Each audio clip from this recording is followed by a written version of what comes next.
Yo guys, welcome back to another video. So EBO2 is just around the corner. It's coming out in about a week from now as of recording this, and I wanted to do a kind of OP10 tier list update video. So essentially right now we're in OP10.5. Once we hit EBO2 it'll be 10.75, and then we'll have OP11 coming out a little bit later. So I just wanted to do kind of a little update tier list here.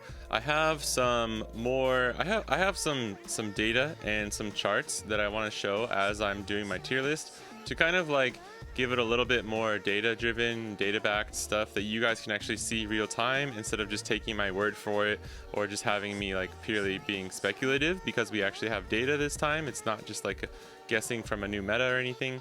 So that should be fun and make this a little bit more like logically sound for some of these guesses. But don't worry, we'll keep it spicy. We'll throw in some hot takes and maybe do a little bit of guessing for like what's going to be really strong in EBO2. So yeah, that's it. So let's just jump in and let's get started. All right, let's do this. So at the start here, I just want to show some, I'll have the images up on the screen, but I just want to show some charts that are really helpful from OP Hirata, who's a really awesome person who posts on Twitter all of their findings. They collect a lot of data for the Japan side of things, and they make these awesome charts. They update basically who wins all the flagships every month. They do it weekly and then do also like a monthly recap, and they just have a ton of awesome data that's really helpful. So we're going to look at some of those just to look at the flagship side of things. Then we'll look at like who won the CSs so far in the like essentially the wave 2 side of things for over here. There's only a few I think two actually, or three actual big tournaments so far in OP10. So we'll be looking at those, but we'll also just kind of like take a look at the OP9 ones as well to kind of like put it all together. But let's do this first. So we have this is the December flagship results, and as you can see, Dofi had the most with 89, Blackbeard's in second with 83, Shanks had a lot with 54, and then Pluffy, Lucci, and USOPP kind of rounding it out there. And essentially, I think OP10 came out like right at the end of November, and then these were legal at the beginning of December. So essentially, like, December was the first month where we had OP10, but it was basically the whole month, which is really nice. Yellow Kid had 25, which was pretty surprising.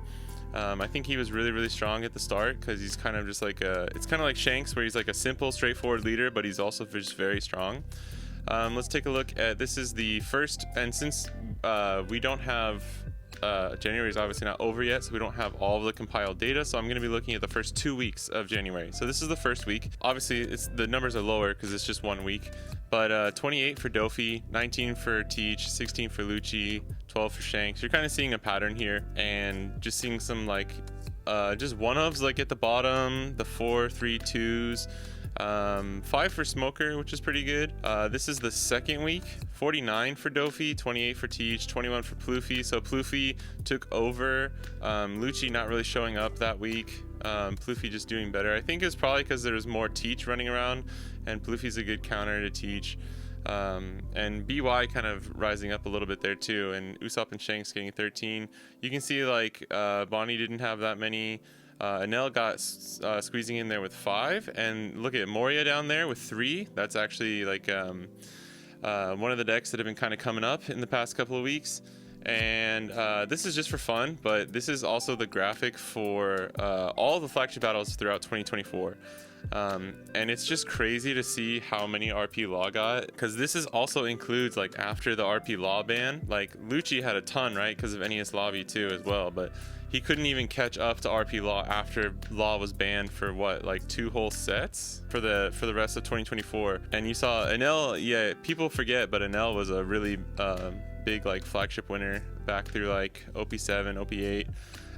And then BY and Dofi kind of like bringing it up in 4th and 5th place. Shout out to Yamato and Bonnie down there, let's go. But yeah, and you can see Moria and old man Sakazuki. It's really cool looking at these. Once again, shout out to OP Hirata, really awesome. Appreciate all the work they do and compiling all this data in these really nice, easily digestible graphics and stuff. So that's really cool.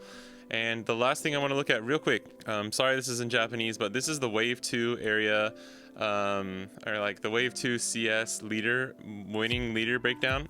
So you can see the 9 means that's OP9, and we had Lucci, Teach, Pluffy, BY, and then Dofi won that last one in Aichi, if you guys remember.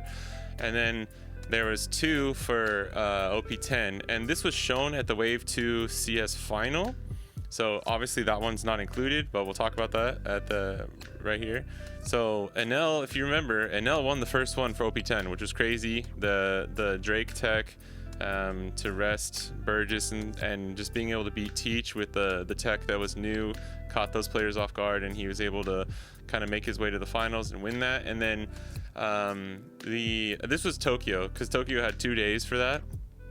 The first day Enel won, and the second day Blue Dofi won. And then obviously, if you saw recently, the Wave 2 CS finals was BY LUFFY. And then literally as I'm recording this, the Asia CS final just happened, and Black Blue USOPP just won, beating a Teach in the semis and then the finals as well. Really crazy game actually in the finals. And congrats to all the players. So those top 3 from that tournament are going to Worlds, and we have the Japan Nationals will happen in February, so we don't know who's going to Worlds from Japan just yet, but we're starting to get I think next week is the Oceania finals for Nationals to see who goes to Worlds as well. So we're getting close to having all of our Worlds players, and just congrats to everyone who's making it through so far. But this is all the data. This is everything we have as far as like some of the big tournaments. There are obviously other tournaments in other parts of Asia that I'm not including here. Sorry, I just don't have all the data with me, and these are the main ones. I live and play in Japan, so that's kind of like the main meta that I'm working with here and that I'm like kind of predicting for. So now let's jump over to our actual tier list here and like jump in and get started on that. All right, real quick, this was the OP10 predictions that I was making, right? I think this was right before OP10 came out, or just literally right when it released. Pretty interesting.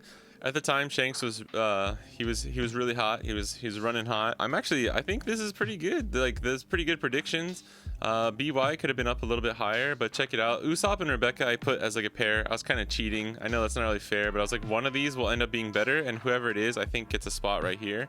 And I actually low-key think that was a pretty good call. I think reading a little bit further, and there was a limb in the top 8 for the Asia finals, huh? So there you go. But I actually think this is pretty respectable, pretty good. Sugar definitely not tier 2.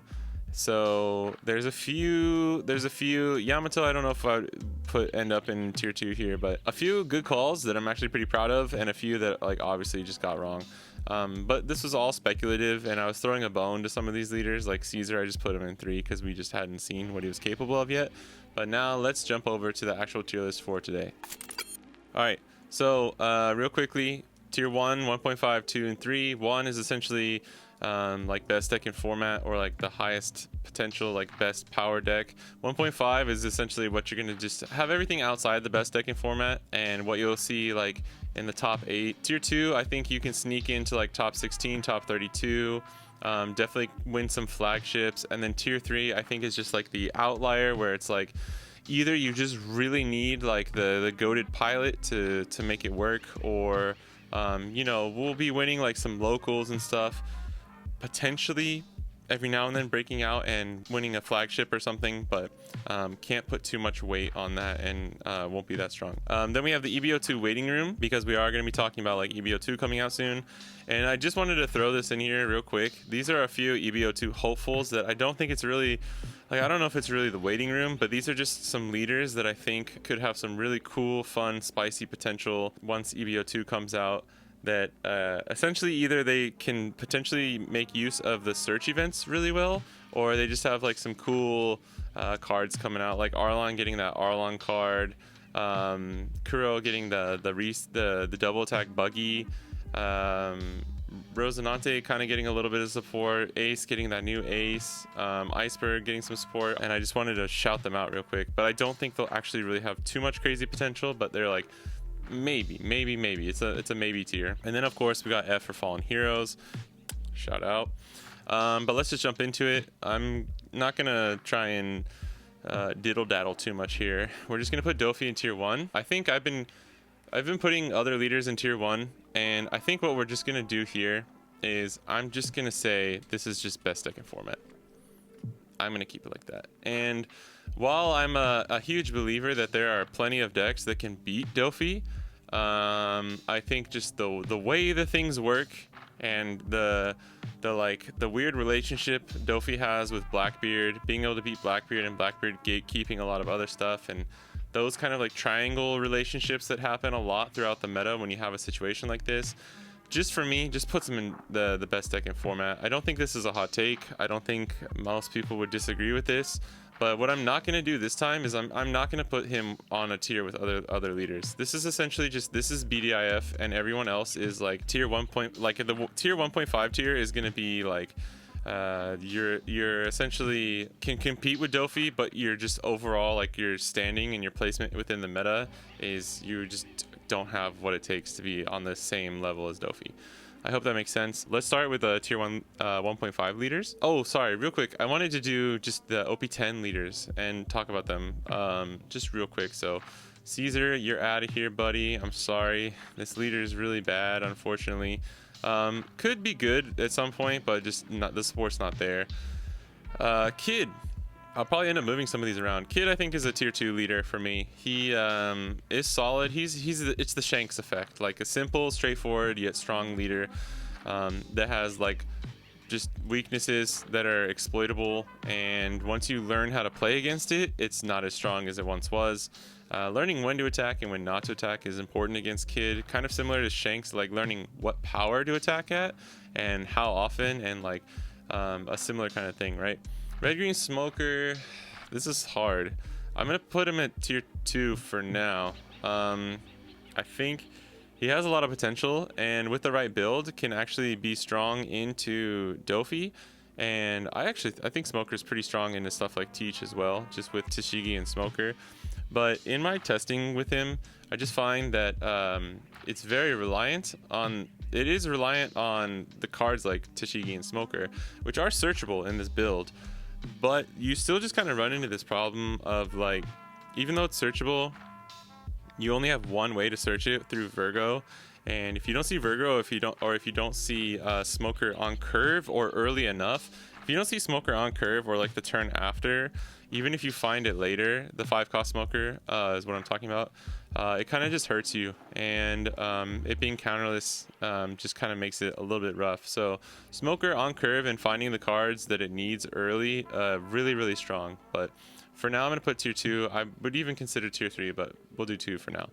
Usopp, I'm going to put 1.5 just because he's a deck that has like 2 kind of fundamental strong builds at the moment, and it's not completely settled on which is better, and I think it kind of depends on the meta. You have this kind of like 7-cost Luffy King Kong gun version, and then you have a more like just like defensive removal based version that often runs like 2 to 4 Moria. And as someone who likes the Unga Bunga, I like the Luffy King Kong version better. And shout out to the person who won the Asia finals today. They had the Luffy King Kong version. And I think the reason they're running that is because it's better against Teach. I think the other version, even if you run Red Rock, still can struggle into Teach. And I think if you have 7-cost Luffy and King Kong gun, you can really just punish them. And I guess you can still kind of beat Dofi. I think Usopp is like traditionally throughout OP10 had a pretty decent matchup into Dofi, but he does just struggle into certain decks. Like I've been playing Bonnie throughout OP10, and most of the time when I hit an Usopp, as long as I have a Hody towards the end of the game, I can just rest his blockers, and he loses all the potential value from his leader effect and stuff like when Frankie blocks KOs and gets to pull a Leo from trash. So there are weaknesses that you can exploit, and him being a 4-life leader I think is what hurts him the most. But definitely a really strong leader and really cool. Sugar, I think I'm gonna have to put Sugar out. I would put Sugar at tier 3, but I just don't think she's really there. I'm just gonna be honest. Cool leader. I want to explore more with her, but yeah, I'm just gonna put her there. YG Law, I think is he has tier 2 potential. I don't think I could put him at tier 1.5. I think I keep him in tier 2. Really, really strong. This leader is so much fun. I don't know if I can put him above. Yeah, this is probably okay for now. Really, really cool. I will hopefully have a video for him on my YouTube out soon. So I'm cooking something for you guys. Don't worry. But just, you know, like has done well throughout OP10, just nothing like super crazy as far as results.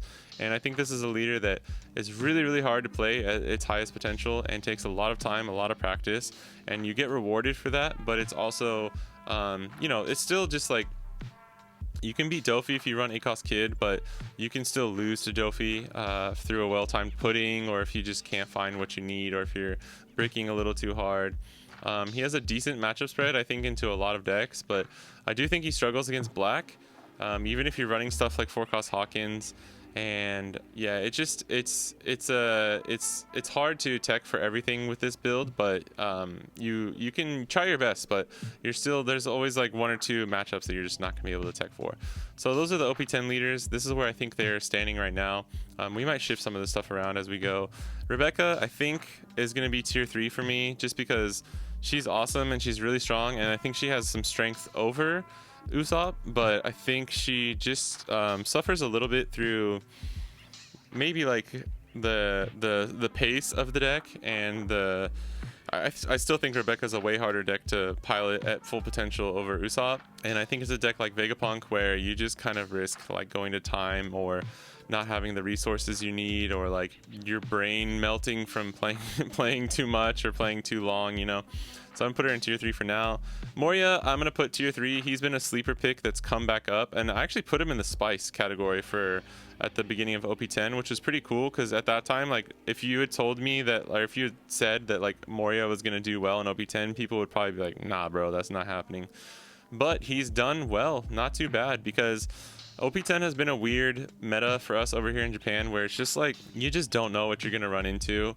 And as long as you have like a fighting chance against Dofi, then it's literally just how well can you tech and prepare for like the surrounding meta. And I think Moria is kind of one of those leaders where it's like slightly losing against Dofi, especially if you know the matchup and like tech your deck towards it a little bit. But yeah, it's been cool to see Moria again. Not that I love playing against black leaders, but Moria is kind of like my favorite mono black leader, so I'd rather have him running around than Lucci. Smoker, I think for sure gets tier 2 here. I think he just having a better matchup into Teach, even though he still kind of loses to Dofi. I think he's kind of proven himself over the past like set and a half since the those starter decks came out, and he's pretty strong. I don't have much to say, but he's just really good. Lucci, I'll put tier 1.5. Lucci is weird because it's like honestly, Lucci could be here, but I think his latent potential. Lucci, am I about to compare Gohan to Lucci? Lucci is kind of like Gohan in the Cell arc, when Goku just needed to untap his potential, and then Gohan realized that like he can beat anyone. Gohan can beat anyone if he has the right tools, or the right motivation, or the right power, you know. Lucci is kind of like Gohan from Dragon Ball. As much as I don't like Lucci as a deck, that is a good analogy, so I'll stick with that. Lucci kind of lives and dies by the high roll at this point. As people have noted, like he can be inconsistent, he can be a little rough, but he's just still so strong and has a decent matchup. I think it's pretty 50-50. I wouldn't really call Lucci favorite against Dofi. I know some people probably would, but I just don't see it there. Especially if one of the factors of you being favored into the Dofi matchup is like luck and RNG and how consistent your deck is, I don't think that's good enough to say that you're favored against it.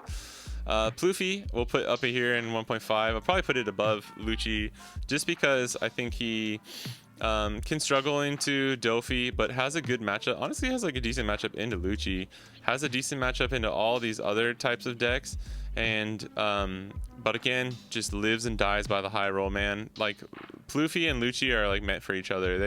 They really kind of reflect the same flaws of these two extremely powerful decks, where it's like the flaws, the innate flaws of like its own strengths are the things that keep it down. I don't know if any of that made sense, but like that's just how I see it, right?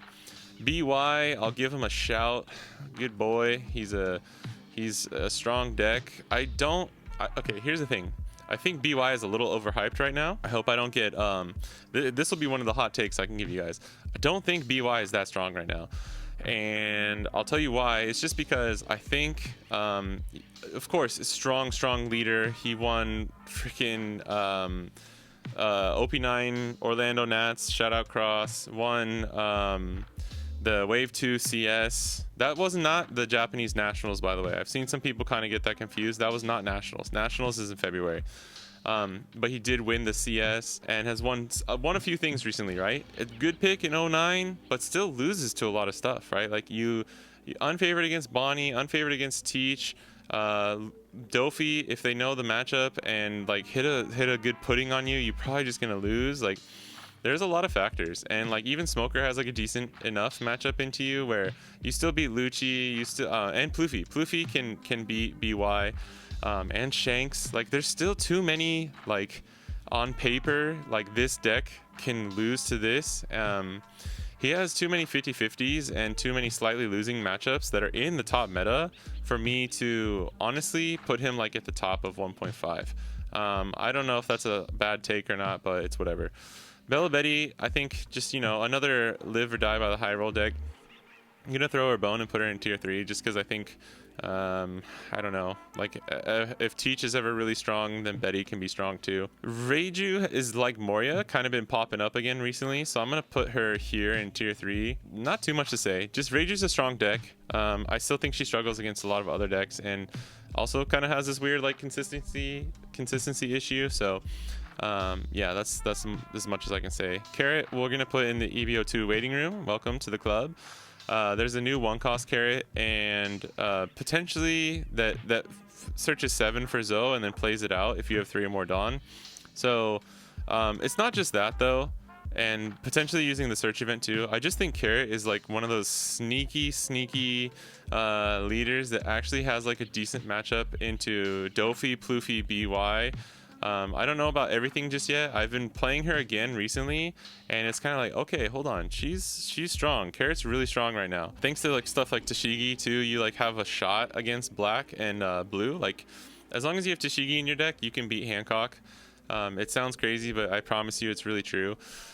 Buggy, I don't know. We're just gonna put Buggy in tier 3. The promo's good. I know you guys don't have it in the West yet, and I'm sorry for your loss. I really wish I could see you guys cooking with Buggy. That like really sucks. But he just hasn't been making any waves recently. I don't think I can put him any higher. Foxy, I think, is going out. Sorry, bud. Perona, man, I don't know. I just really like Perona as a leader, so I'm gonna put her in tier 3.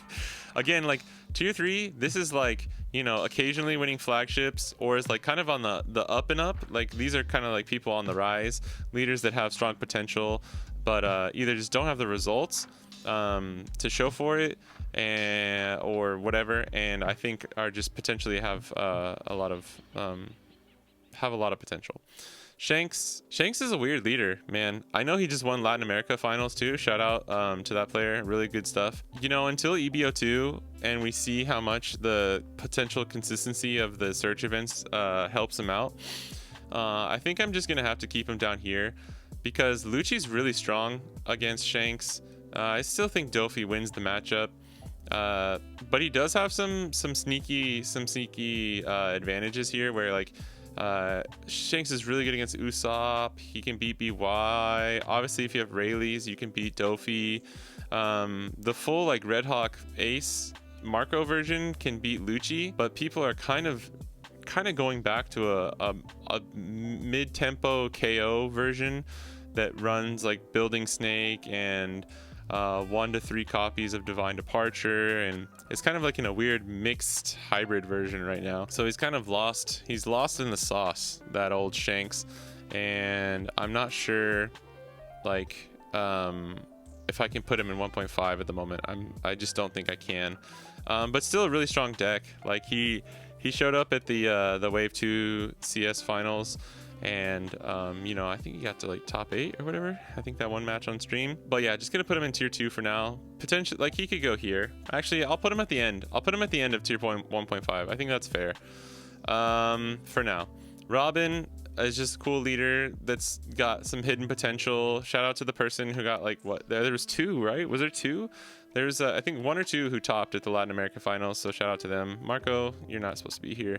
But maybe we could put him in the EVO2 hopefuls, for real. Teach, I'm gonna put here at 1.5.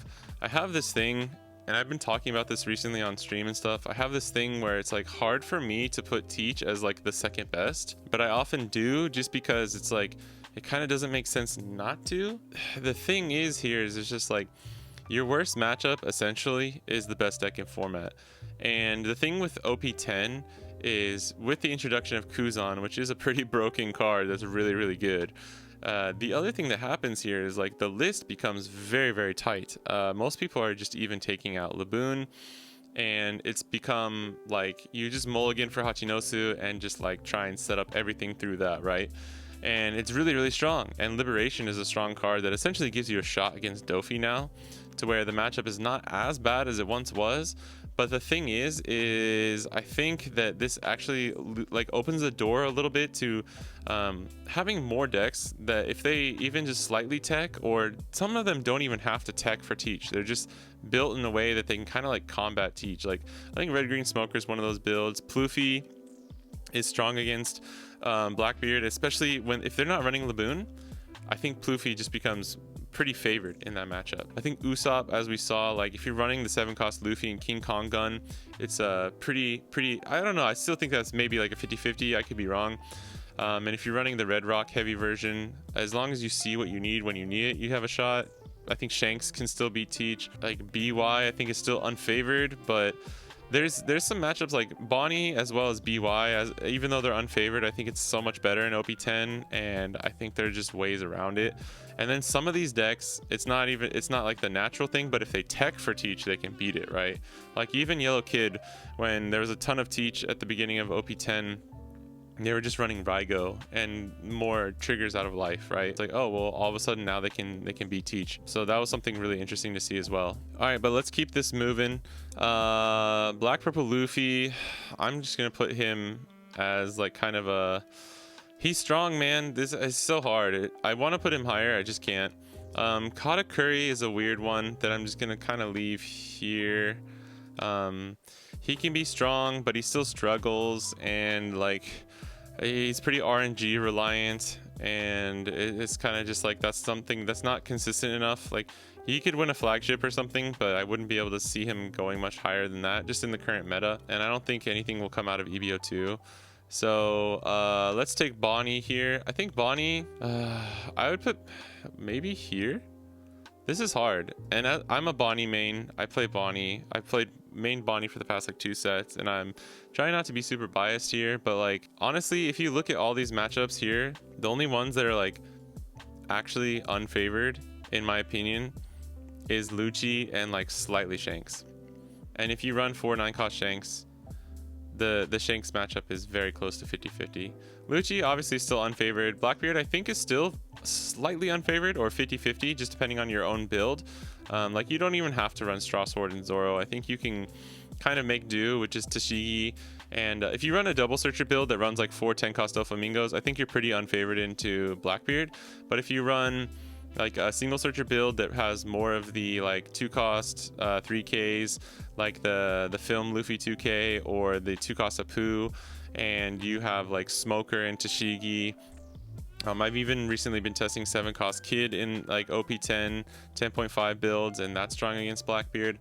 I think there are ways to, you know, tech for the majority of leaders that are still strong against Blackbeard for Bonnie. So yeah, this is fine actually. I think I'm gonna put her here at the end of 1.5. I don't think I could put her up any higher. And you can see from the data, like if you just look at the data, it's probably like closer to down here or something, but I think just through seeing, like, she has a lot of potential, and I think she's really, really strong into like a lot of these top tier decks. And now I'm thinking about it, I don't know if I can put Usopp as the number 3. I just don't know if he's that strong. Well, let's keep going. Well, we can fix this stuff later. Zoro, these are kind of like spice picks, right? Vegapunk I would put here at the top of like tier 3. GP Dofi's out. Kalgara, EBO2 waiting room, baby. In fact, maybe I'll just put Vegapunk down here too, because we got that new Vegapunk coming out, which will be really cool. Obviously, Kalgara has the 10 cost Nell that he'll be able to use, which is really, really cool. RP Luffy, I'm actually going to put here and tier 2 because I think it's a leader that has a lot of actual really, really strong qualities to it and decent matchup spread. A little bit hard against Dofi, but he's just such a strong deck, such a strong leader that's like hard to count out of any type of meta. So I'm going to keep him here. Nami is still pretty strong. I put Nami at the top of tier 3. I think she's a strong leader, and while Teach and Dofi are pretty hard for her, I think and Pluffy, like she has a few, right? She has a few, but I think she excels in a lot of other matchups, and there are ways to kind of like just like hedge your bets and play to your outs against some of the other leaders that you lose against. So I'm gonna keep her there for now. Enel going to the very top of EBO2 waiting room. If I had to place him in the meta now, I'd probably put him in like tier 2, probably like right here or right here. So if you want to know, that's probably where I would put him. But he's getting 10 cost Enel, which is really, really strong, and I think is just going to be solid, really solid. Yeah, I could talk way too long about Enel right now. I think most of his unfavored matchups are going to stay unfavored, and if he can't beat Teach, I'm not sure. Like, we're gonna have to see it in practice, where like if he actually beats Teach consistently, I think then he has a really good shot at becoming like tier 1.5, or like, you know, for a couple weeks probably be like up here with Dofi until more Pluffys come out and just like start destroying him. Like Pluffy, if Enel goes up way too high, Pluffy, Lucci, and Bonnie just kind of come out of the woodworks and just like beat him up, like one of those memes. But like until that happens, he'd almost be better off just being like right here, honestly. So something like that could happen, so we'll have to see. Hancock, no, okay, now that I'm seeing Hancock, I think I have to do this. Damn, is this crazy? Is this crazy? I think this actually makes it better.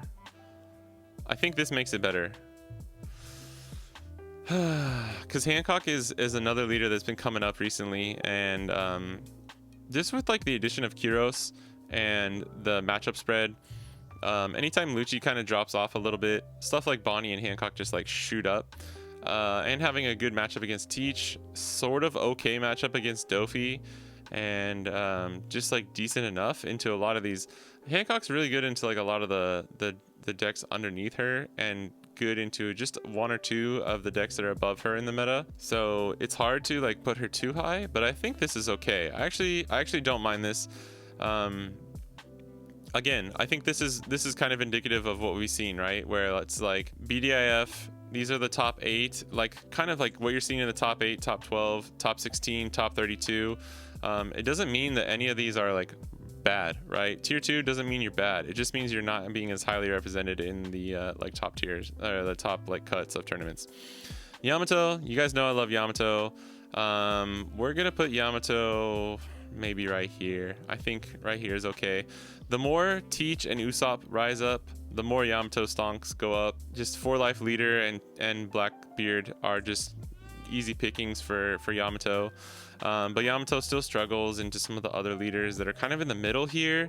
And then obviously Dofi is still, in my opinion, even with a really strong supernova build that runs 8-cost Kid, I think you're still at best slightly unfavored. So I'm not going to try and be delusional there, but I will put Yamato here at like the top end of tier 3. I think that's pretty fair. Definitely a leader that will always have like this strength that I think can be kind of untapped at times. I think this is fair. And last, Lim. Lim. I think we'll go here. I think Lim at the start of OP10 showed up really strongly.